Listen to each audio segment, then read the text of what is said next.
What is the best type of bike to ride in an urban environment? In this video, I'll answer the question my way, and I'll put a link in the description to the bike. I'll see what other stuff I can link to as well. I might break the record for advertising links. So you need plywood or spray paint, like the people there on the left who used up all their spray paint and plywood. Link in description.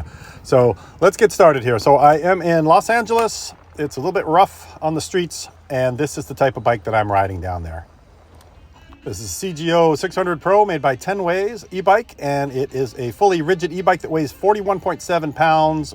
You can take the fenders and kickstand off to get it under 40 pounds. You can see it's got an adjustable stem on it there to raise up the handlebars, and I've put taller bars on it, and I've also cut the ends off so that I can get through traffic.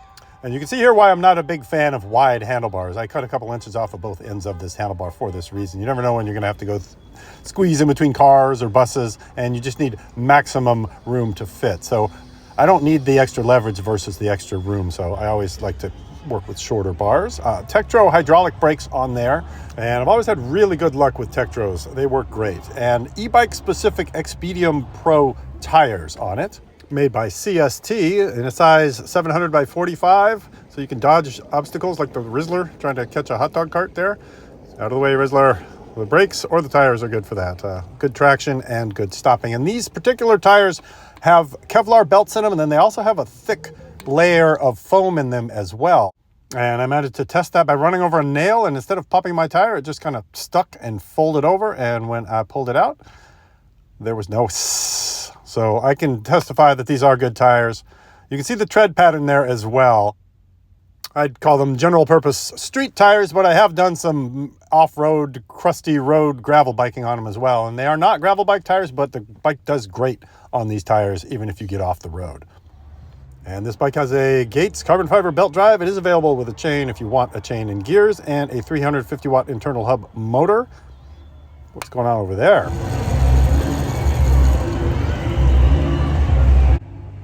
I had a pretty basic gel seat on it, and then I love this toe peak rear luggage rack and bag system. It comes off with a quick release, so you can pop it on there when you need it and then put it back on when you don't. It expands to be huge.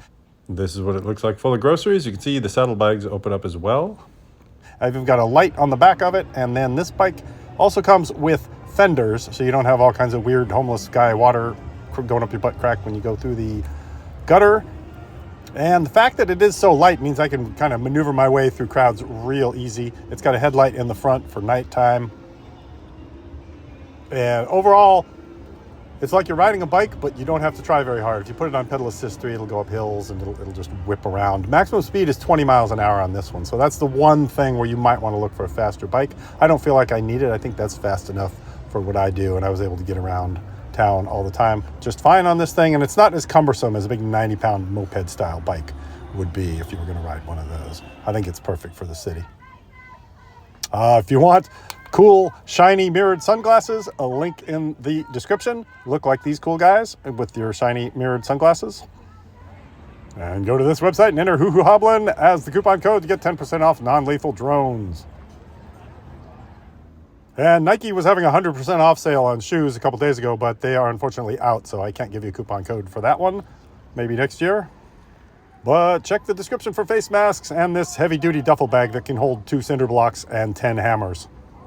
And one thing that's nice about riding an underpowered e-bike is I've never attempted to do this. This is costing this guy, what, like 50, 75, 80 bucks a tire to do a burnout? I'll never do a burnout on my Class 1 20-mile-an-hour pedal assist torque sensor e-bike. So that's another thing. You know, you're restrained. You're not going to get in any trouble with anybody. You're just a guy riding a bike around. A lot of people won't even notice that it's an e-bike, and you also don't have to spend a lot of money on tires.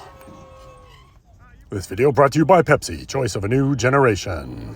So that's my take on it. A lighter, easier to maneuver bike, especially with there being some stairs and things in situations. So you have a bike that you could pick up and run with if you had to, or carry downstairs. It's fast enough to get you in and out of trouble, and it's way more interesting than walking on your feet. Like all these people walking just saw one view of the events, but I was all over the place that day. So thanks for watching. Comment, like, subscribe, and if you don't have an e-bike, you need an e-bike. Links to everything in the world are in the description.